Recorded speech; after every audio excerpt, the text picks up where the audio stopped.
Dulu ada yang datang, kemudian minta menjadi wali kota, dapat rekomendasi, minta rekomendasi dikasih. Minta lagi, dapat rekomendasi, dikasih lagi. Lalu minta menjadi gubernur, minta rekomendasi, dikasih lagi. Lalu minta jadi calon presiden, minta rekomendasi, dikasih lagi. Kedua kali dikasih lagi. Lalu ada lagi minta untuk anaknya, dikasih lagi. Lalu ada lagi minta untuk menantunya, dikasih lagi. Nah, ketika kemudian ada permintaan 3 periode, kita tolak.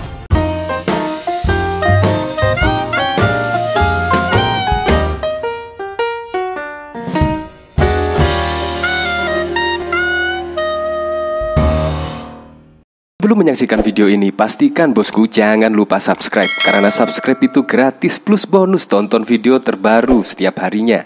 Jangan lupa ya. Nah, disinilah yang keren dari Bung Adian Apitupulu ya. Ya, kita ketahui pada waktu lalu itu yang terdepan yaitu membela Presiden Joko Widodo mulai periode pertama hingga periode kedua. Bayangkan, Presiden Joko Widodo mendapat serangan fitnah A, B, C, D sampai Z. Adian Apitupulu membela Presiden Joko Widodo dan bahkan juga sampai saat ini pun yaitu masih membela. Nah, di sini menurut saya kata-kata Adian Apitupulu sangat keren sekali, sangat keren, bahkan juga sangat telak, yaitu menyikapi dinamika perpolitikan saat ini. Ya, Adian Apitupulu ya besok kan menjadi juru kampanye dari Ganjar Pranowo. Saya sangat penasaran sekali sih, yaitu ketika Adian Apitupulu berdebat dengan lawan-lawan politiknya, pasti akan seru lah. Seperti pada Pilpres 2014 dan 2019, Adian Apitupulu selalu pasang badan kepada Joko Widodo. Nah, di sini bahkan juga dikomentari oleh Wagimandip 212. Mungkin ini Bang Adian Apitupulu udah kagak bisa nahan lagi unek-uneknya. Akhirnya keluar cerita di balik tembok yang selama ini dirahasiakan. Tolong kasih paham Sekar, siapa orang yang dimaksud Bang Adian yang ingin melanggar konstitusi itu. Mari kita gebuk seperti pesan Pak Jokowi. Nah, di sini menurut saya kata-kata Adian sangat telak sekali ya. Sangat telak bahkan. Yaitu ya PDIP tidak ingin melanggar konstitusi lah di sini. Dulu ada yang datang, kemudian minta menjadi wali kota, dapat rekomendasi, minta rekomendasi dikasih. Minta lagi, dapat rekomendasi, dikasih lagi. Lalu minta menjadi gubernur, minta rekomendasi, dikasih lagi. Lalu minta jadi calon presiden, minta rekomendasi, dikasih lagi. Kedua kali dikasih lagi. Lalu ada lagi minta untuk anaknya, dikasih lagi. Lalu ada lagi minta untuk menantunya, dikasih lagi. Nah, ketika kemudian ada permintaan 3 periode, kita tolak.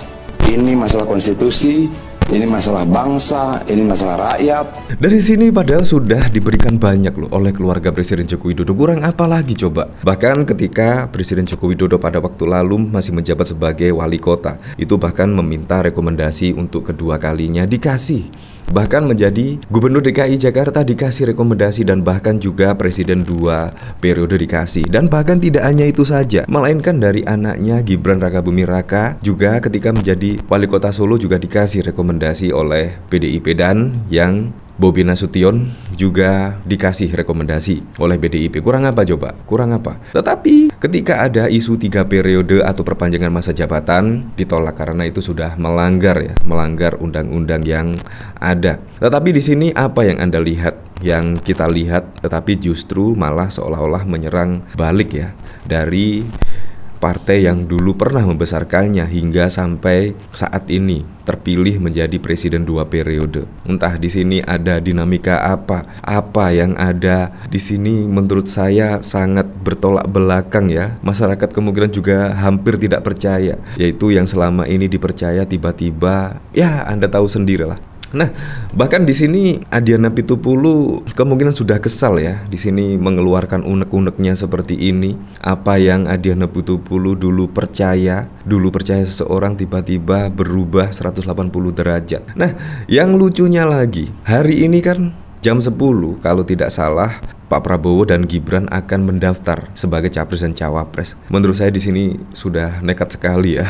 Di sini ketika akan mendaftar, bahkan Pak Prabowo ingin bertemu Megawati lah. Pada waktu lalu memang berita seperti itu. Tetapi di sini ada berita lagi, yaitu Prabowo ingin bertemu Megawati tapi tak diberikan kesempatan. Ini kemungkinan sudah play victim ya. Seharusnya jauh-jauh hari lah. Seharusnya Gibran secara gentle lah bertemu dengan Megawati. Juga memberikan surat pengunduran diri lah, seharusnya seperti itu. Tetapi di sini seolah-olah PDIP lagi yang salah. Menurut saya PDIP nggak ngapa-ngapain juga disalahkan. Nah, di sini yaitu calon presiden dari Koalisi Indonesia Maju Prabowo Subianto mengakui sudah lama ingin bertemu Ketua Umum PDIP Megawati, tapi tak kunjung diberikan kesempatan. Hal itu dia sampaikan untuk menanggapi ihwal cawapres pendampingnya Gibran Rakabuming Raka yang masih berstatus sebagai kader PDIP. Saya sudah berusaha berkali-kali, saya sudah meminta waktu, tapi belum dapat waktu. Saya sudah cukup lama ingin bertemu Megawati, kata Prabowo menjawab pertanyaan wartawan, apakah sudah berkomunikasi dengan Megawati karena meminang kader PDIP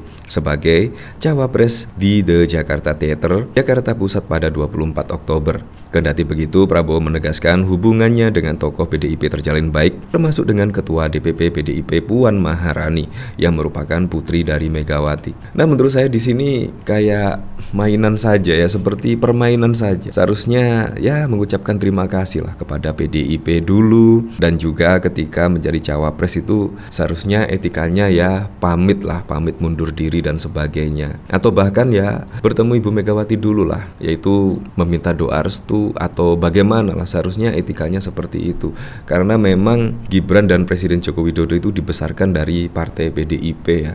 Jadi di sini masyarakat sudah paham lah, sudah cerdas dalam menyikapi dinamika perpolitikan saat ini. Nah, di sini bahkan yaitu Utut PDIP baru tahu Prabowo minta waktu menghadap PDIP. Itu kemungkinan juga dari berita yang beredar ya, kemungkinan tahunya. Di sini Ketua Umum Partai Gerindra sekaligus bakal capres Prabowo mengaku telah meminta waktu menghadap Ketua Umum PDIP Megawati usai memilih Gibran Rakabuming Raka sebagai cawapres. Wasekjen PDIP Utut mengaku tidak tahu persis soal permintaan pertemuan dari Prabowo itu. Itu juga saya tahunya dari kamu wartawan. Kalau wartawan itu kan infonya cepat. Kita mana pernah tahu gini-gini, kata Utut di gedung MPR DPR. Nah, jadi di sini bahkan Utut yaitu selaku wasekjen dari PDIP bahkan juga tidak mengetahui perihal tersebut, dan bahkan tahunya yaitu dari rekan-rekan media, dari wartawan. Di sini kan berarti sangat lucu sekali lah, seolah-olah ini permainan playing victim lah kalau di sini, seolah-olah yaitu Megawati tidak mau bertemu atau semacamnya lah di sini. Ditanya soal maksud permintaan pertemuan itu, Utut mengaku belum mendapat informasi, termasuk soal apakah Prabowo hendak meminta restu kepada Megawati terkait pemilihan Gibran sebagai cawapresnya. Yang minta kan, saya juga tahunya berita dari kamu. Mana bisa saya jawab, kata Utut. Saya nggak bisa jawab itu kan, Ibu Utut. Dia menjawab apakah Prabowo harus minta izin ke Megawati soal pencalonan Gibran. Soal hubungan Megawati dan Presiden Joko Widodo saat ini, Utut menyinggung putusan MK yang mengabulkan uji materi terhadap Undang-Undang Nomor 7 Tahun 2017 tentang pemilu yang memutuskan syarat cawapres adalah berusia 40 tahun atau kepala daerah yang sedang atau pernah dipilih lewat pemilihan umum. Dia juga menyinggung soal etika politik Gibran ke PDIP. Jadi di sini semua orang bisa menilainya lah. Jadi kalau saat ini yaitu tanggal 25 jam 10, kalau misal Pak Prabowo dan Gibran benar-benar mendaftar di KPU, ya entah persepsi publik akan seperti apa. Karena juga belum ada surat pengunduran diri dari PDIP dan terkesan ya sembunyi-sembunyi lah di sini.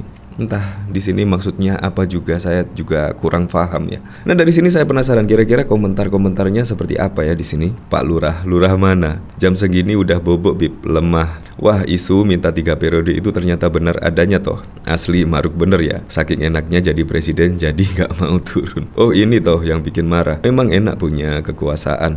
Wehehe. Judulnya dikasih hati malah karep garuk jeroan sandok-doke. Kesabaran ada batasnya. Menutupi hasrat keserakahan gak ada gunanya, karena akan berimbas untuk masyarakat banyak.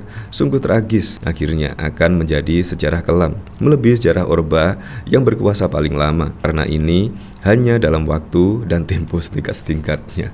Nepotisme, ya seperti itulah. Ya apapun itulah untuk Pilpres 2024 mendatang, semoga saja berjalan dengan lancar, berjalan dengan aman, dan yang paling penting adalah berjalan dengan jujur dan juga adil.